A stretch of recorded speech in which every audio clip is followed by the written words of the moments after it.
Hello and welcome to the Snickerdoodle Knits YouTube channel. I am Jessica, the knitter and designer behind Snickerdoodle Knits, and in this video I am going to demonstrate how to yarn over Purlwise. Let's get started. If you're yarn overing Purlwise, it is because you've been working purl stitch. So let's go ahead and purl a couple of stitches.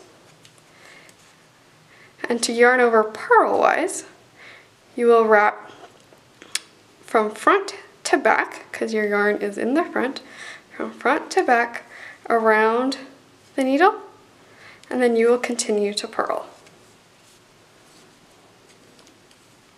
So here, let's do that again. We've finished a purl stitch, and we wrap from front to back. So just bring the yarn over from the front to the back, and you'll notice when you purl, you've done exactly that same motion. So a yarn over Purlwise is essentially creating a purl stitch without going into your next stitch. So you just yarn over like you would for a purl stitch, but of course with a yarn over, you're not going into the stitch. Let's go ahead and go into a purl and a purl yarn over Purlwise.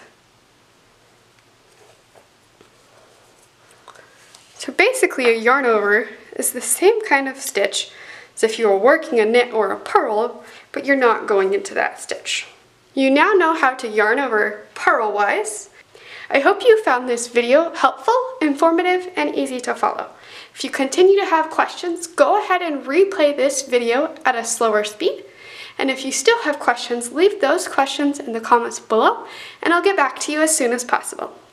If you liked this video, go ahead and give it a thumbs up and subscribe to the Snickerdoodle Knits YouTube channel for additional knitting content like this. I hope to see you around. Happy knitting!